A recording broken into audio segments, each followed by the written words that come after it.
welcome back to my channel. This is Dr. Ambro here once again, and this is episode 3 of the 2024-2025 admissions series.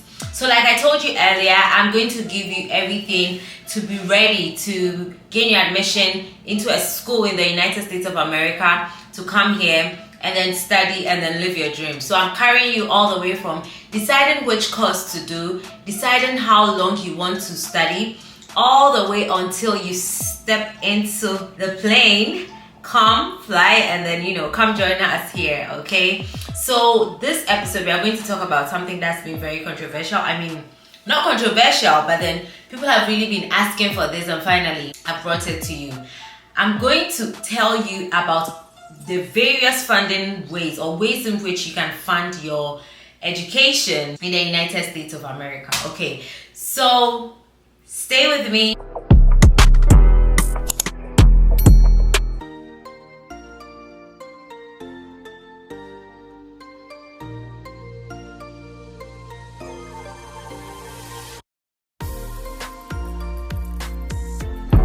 All right, let's dig into it. So I have divided this funding opportunities into 4. Okay, you need to understand the funding opportunities that are available to you. Where am I going to get the funds? Some people already have funds and then they know their left from their right, and people have been talking to people. But I am here for the people who know nothing about how to fund your education in the United States of America. Even if you know, I am here to add on to the little that you know, okay, or to the lots that you know. And if by any chance I don't mention any other funding opportunity, please feel free and leave it in the comment section below. Let's educate ourselves and let's give information and throw information out there. Okay, now I have divided these funding opportunities into 4 per my research, per my understanding. Like I said, feel free to add on. The first one is the external funding. The second one is the internal funding. The third one is family and friend support, or personal funding. And the fourth one that everybody does not like, or most people do not like, is your student loans. Now, I'm going to take each and every one of these and then break it down so you can understand, and then you can explore all your options, weighing them, telling you the pros, telling you the cons, put them together, and at the end, I'm going to tell you some of the most comprehensive scholarship. I mean, if you get that scholarship, if you apply and get that scholarship, let me tell you, your visa, your flight, your accommodation when you come here, they'll give you monthly stipend. Plus, you can even work 20 hours per week. What the usual international students do, you are going to be able to do that. And they'll even give you a laptop. Hey, I hear even once in a while they have this program that they run, and then they can even take you somewhere to go and relax. Hey God, I want to be born again in this generation so that I can enjoy some of these things. But let's start with external funding. Now, what do I mean by external funding? When I talk about the external part of this, I'm talking about external scholarships. Okay, the scholarships that you get from external institutions. For example, Fulbright scholarship, loans, for example.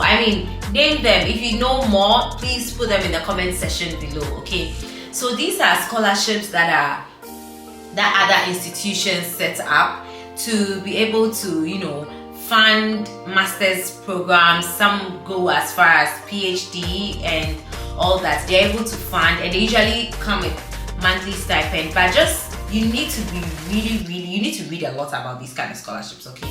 Because most of the times there are hidden clauses.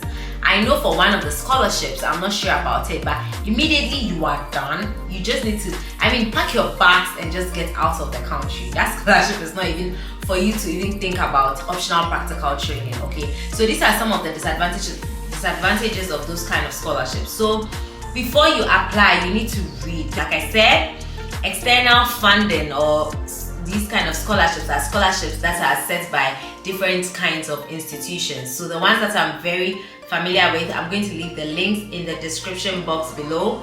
Just click on it, just read as much as you can, and then get to know all the details. Okay, the next one that in my opinion I really like is the internal scholarships. Ask me why. Because they do not have like most of it that like they don't have any huge, like, you know, no clauses attached to it, no hidden clauses. Is I mean, I group them into 2 or 3 depending on how you want to see it. 1, you can get a scholarship by being a graduate assistant. Okay, you can search for graduate assistantship positions. Then 2, you could also use like be a TA, okay, teaching assistant. Sometimes being a teaching assistant to a lecturer can give you, you know, scholarship opportunities. Okay. Then the very third one, which I benefited from, is the merit-based scholarship. So you send your transcript to the school, they look at your transcript and they be like, oh, your GPA is above, let's say maybe a 3.5 or maybe between 3 and 4. So depending on what GPA that you have, then you kind of get that scholarship. Okay, so that's the merit-based scholarship. You don't have to answer to anybody. They've given you the money, they've used it to waive your tuition. You just pay the rest and then you just walk out a free man, I would say. Now, so that's it about the merit-based scholarship. Now, for the graduate assistantship, these are a few ways with which you can go about it. Okay, if you find a school that you want to attend, just look at the faculty and look at the faculty members. If you have ever done any form of research back home or in the country where you're coming from and it's really aligned with what the professor is doing, or even if it's not aligned, you can just reach out to the professor and send a very formal email and tell him and attach your CV, attach your resume, attach your resume to it, and then tell the professor that, hello professor, I am ABCDE, this is my expertise, I have come across your work EFGH and I would really love to, you know, come on board, and I would love if you actually would, you know, add me to your research team. And most of the time, if the professor is really, really interested in you, or if the professor is moved by what you're saying, the professor will be like, oh yeah, sure, why not? Just apply to the school, and they're going to talk on your behalf, and then they're actually going to waive your fees, or they're going to give you some scholarship. I mean, there is scholarship in America. Don't joke, don't play. I mean, don't play. You're gonna get the scholarship. Just work hard, do a lot of research, put a lot of work into it, and that's why some of these channels on YouTube are here for you. And if you have not subscribed, please subscribe, hit the notification bell as well, because I'll be posting some of the scholarships on my community page. I may not be able to make videos on all of them due to the time-sensitive nature of these scholarships, okay? And so most of the time, there are also grants that are in the schools that are available to international students. Some of these grants are based on your academics when you enter the school, like how you're performing. So you can look into the schools that have, you know, these kind of grants, okay? And then you could also, yes, and then you can tap into it. And sometimes, just sometimes, even if you're in the school and you run out of money, or your source of tuition is cut off some way, somehow. Sometimes there are so many bodies in the schools that you can just talk to, and then they will come to your aid. Okay.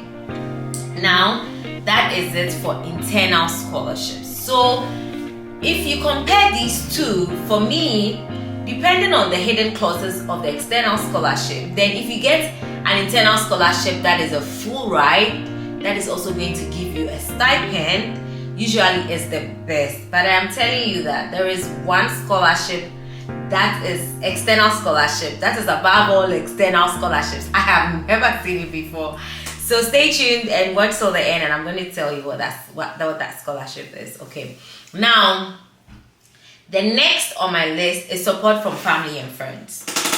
Some people have family that is like they're able to put themselves together and then, you know, raise the money for them to go to school, or, you know, friends, or some people save up and then they are able to also go to school as well. So depending on which one works for you, you can also use that as a means of your education. Okay, it's not that bad. I mean, if daddy can pay those backs, come on, pursue that master's degree. Okay. Now, the very last one that people don't usually like is student loans. But I usually say this, and I will not stop saying this, that people take loans to buy cars. People take loans to buy houses. People take loans to buy clothes.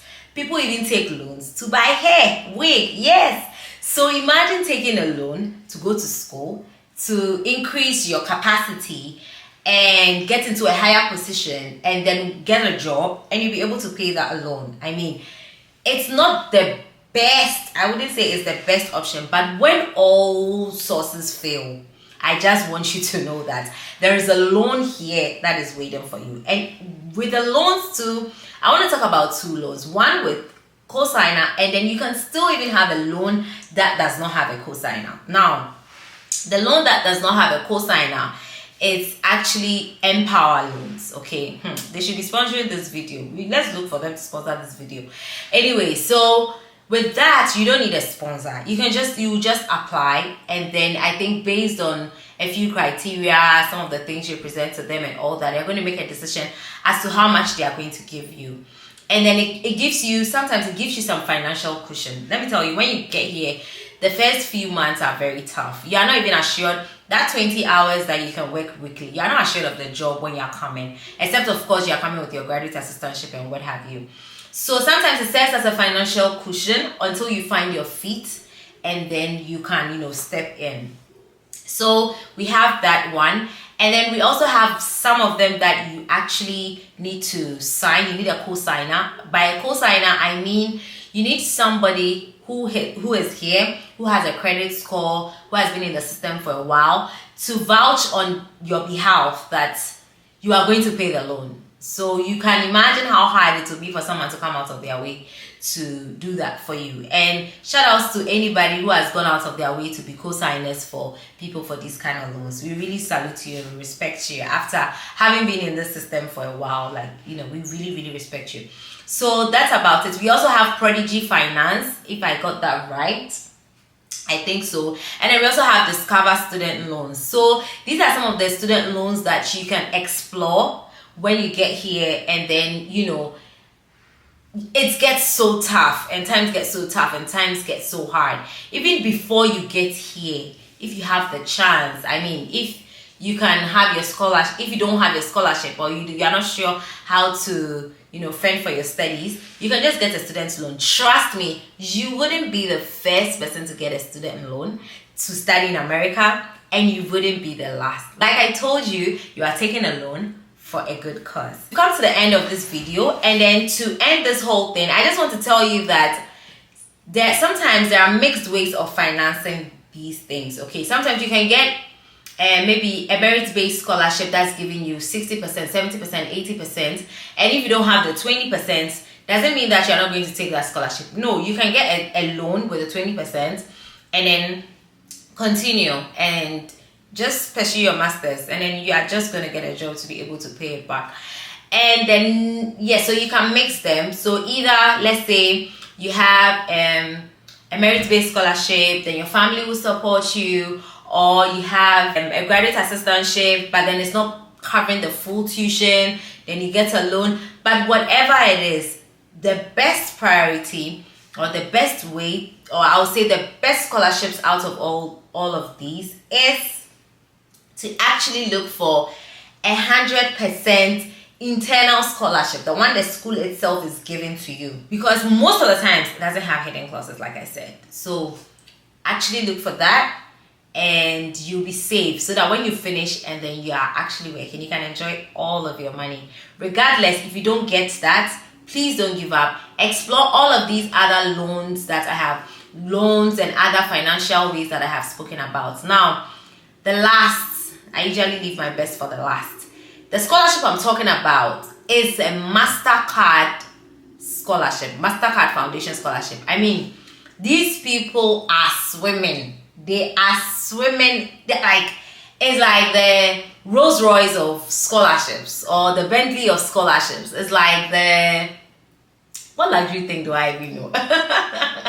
Yeah, just to tell you that it's good. And then shout outs to MasterCard Foundation. They are doing a very good job. They are changing so many lives, and thank you for watching. If you haven't subscribed, please do, and then let's get interactive in the comment section below. Which of these scholarships are you looking forward to get, or which of these scholarships are you hoping to get? Please tell me in the comment section below. and let's get interactive. My name is Dr. Rachel Avembro. Until I bring you the next episode of the 2024-2025 academic series, it's bye for now.